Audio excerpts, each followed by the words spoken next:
Imagine for a moment that your soul chose your family before you were born, not randomly, but with the precision of a master artist. Your soul looked at this life, at the challenges ahead, and decided, this is where I will grow. This is where I will awaken. Yet here you are, questioning why you were placed in a family that feels like a battlefield, an environment that seems to chip away at your spirit when it should have been nurturing it. I've been there. You've been there. And here's the truth.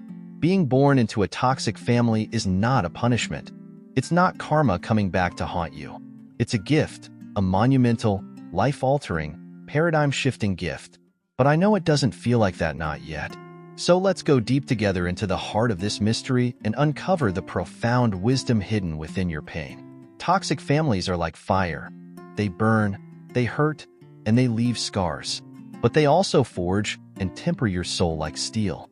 They strip away the illusions you might have carried about life being easy or fair and force you to confront the raw, unfiltered truth of the human condition. Toxic families serve as perfect training grounds for chosen ones because chosen ones are here to break cycles.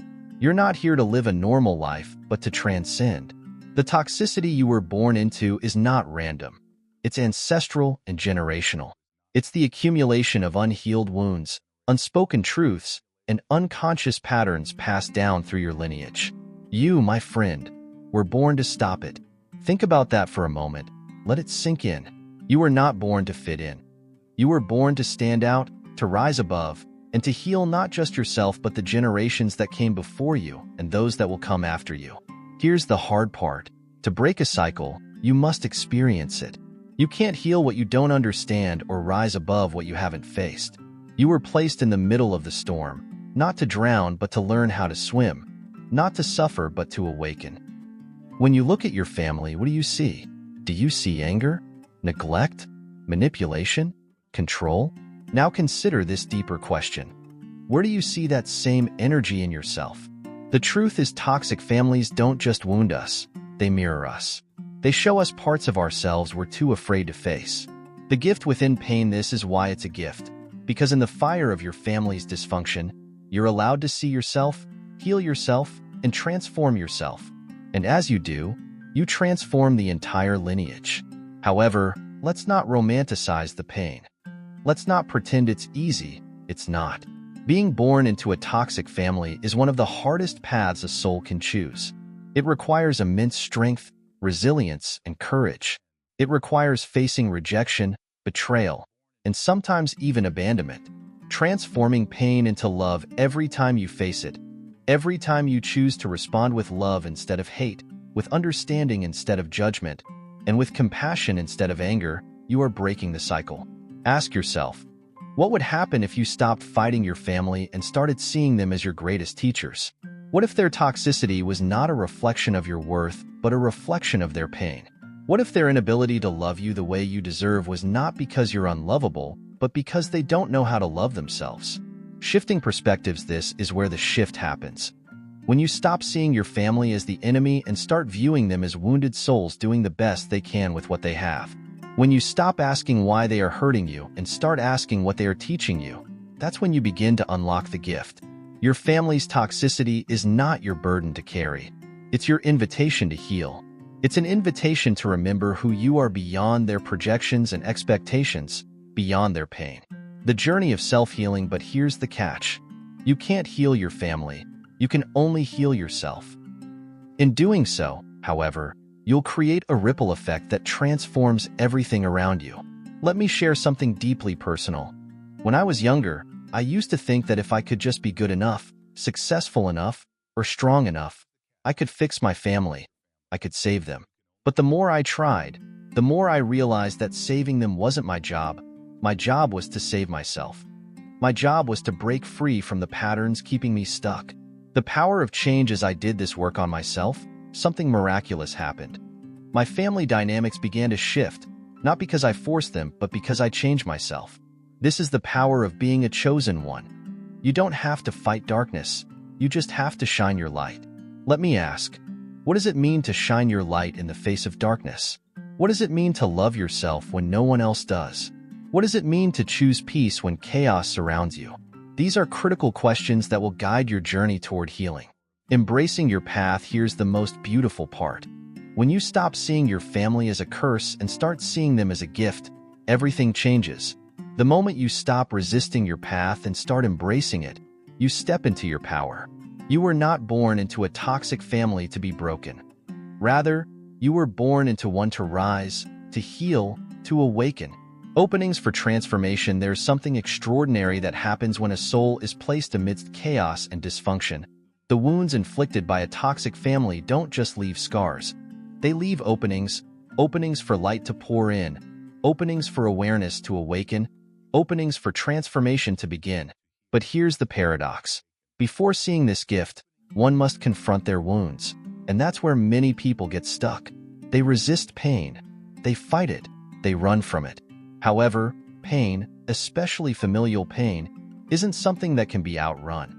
It must be faced head-on. Confronting your wounds. Consider the wounds carried from your family.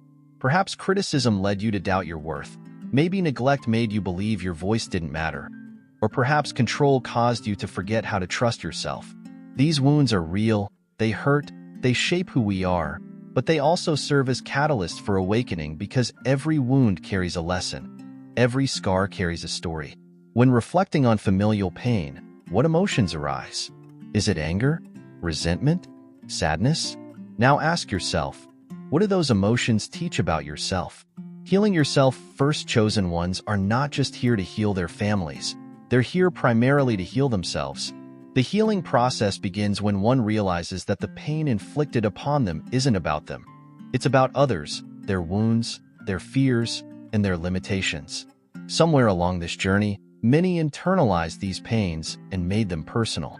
This is where real work begins, the work of separating oneself from the narrative written by one's family, the work of reclaiming identity, worth, and power. Steps toward healing. But how does one heal from wounds so deep they feel like part of their DNA? How does one break free from patterns passed down through generations? 1. Awareness. It begins with the awareness that how your family treated you isn't reflective of your value, that their toxicity isn't your destiny, and that you're not here merely to repeat cycles but rather end them. 2. Responsibility. The real transformation occurs when taking responsibility, not for their actions, but for one's healing journey. Let me share something profound with you. The moment one stops waiting for their family to change, the moment they stop waiting for apologies or validation, that's when true freedom begins. Finding true freedom. Here's the hard truth. Some people will never change. Some wounds will never be acknowledged. Some apologies will never come. And that's okay. Your healing does not depend on them. It depends on you. Ask yourself, what would forgiveness look like? Not because they deserve it, but because you deserve peace. What would release anger feel like? Not as an excuse for their behavior, but as liberation from carrying its weight. Forgiveness isn't about forgetting or condoning. It's about saying, I will no longer allow your actions to define me. The clarity of healing. As healing unfolds, you awaken. As pain releases, you remember power. As patterns break, you step into fullness. But let's be clear, it's messy. Healing isn't linear. Awakening isn't easy. There will be days when familial dysfunction feels unbearable. There will be moments questioning whether you're strong enough. In those moments, remember, you were chosen for this. Not because it's easy, but because you're capable. Not because suffering is deserved, but because you're meant to transform suffering into strength. Transforming weaknesses into strengths. Let me ask, what if those weaknesses, the scars left by family, are strengths? What if rejection taught self-love? What if neglect taught independence? What if pain taught compassion? This is the alchemy chosen ones perform. We take the darkness we're born into and turn it into the light. We take pain handed down and turn it into purpose. We take cycles inherited and transform them into liberation, not just for ourselves but for everyone who comes after us. Collective healing. Your healing isn't just about you. When you heal the entire lineage. When you break free, you show others freedom is possible. When you step into power, you permit others to step into theirs. This is why toxic families are gifts, not because pain is justified, but because the pain has a purpose, and purpose leads us toward awakening. Reframing toxicity. So let me ask again, If new familial toxicity was a key transformation, how would view it differently? If every wound was invitation grow, how would respond? The truth is, you're not a victim. You're a catalyst for transformation. You're not here to repeat patterns. You're here to break them. You're not defined by their pain. You're here to transcend it, and that, my friend, is the gift. Now that we've uncovered the purpose hidden behind pain, let's dive deeper into a path forward. Knowing you're chosen isn't enough. Understanding toxic family was a gift doesn't make the journey easier. Real work begins when you decide to take responsibility for life, for healing. Real transformation happens when you choose to break free, not just physically but emotionally, mentally, and spiritually. What does freedom mean to you?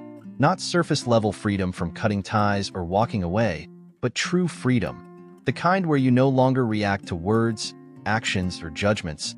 The kind where opinions no longer control you. Liberation begins within. This path starts with a powerful decision to stop living reaction to family and start living in alignment with truth. But breaking free isn't about running away. You can move anywhere and still carry your family's wounds with you. Chains binding aren't external, they're internal. Their beliefs internalized, patterns inherited, stories told about who you are. 1. Awareness. The first step on this path is awareness, patterns, beliefs, or stories keeping stuck. Ask yourself, what patterns am I unconsciously repeating? What beliefs did I inherit from their words or actions? What stories am telling myself based on treatment received? For example, maybe grew up where love was conditional only upon achievements. Maybe grew up where voice didn't matter, leading to fear suppressing the truth. These patterns, beliefs, or story chains remain tied to familial toxicity, and until identified, can't break free. 2. Healing process. Awareness begins the journey, but the next step requires deeper healing. It's not about fixing. It's remembering who were before the wounds. It's peeling back layers of conditioning and reconnecting the truth of who you are. Healing isn't linear, it's messy, and it requires 3 things: self-love, self-compassion, self-discipline. Self-love foundation, radical act of choosing self, even when no one else does. It means honoring needs, boundaries, or worth regardless of the treatment received. The self-compassion, gentle voice saying, okay, feel hurt, angry, or not figured out. It reminds healing journey destination, not perfection required. Then there's self-discipline. Healing hard work requires showing up daily, even uncomfortable, even painful, even feels nothing changing. Let me ask again. What would life look like lived daily, worthy of love, respect, and happiness? Imagine choices made aligned highest self, even old patterns calling back. As we wrap up this exploration, remember, you're not defined by family's toxicity. You're here, rise above it, all while transforming suffering into strength. A journey worth undertaking together. If this resonates with you, please hit the subscribe button for more insights on healing or personal growth.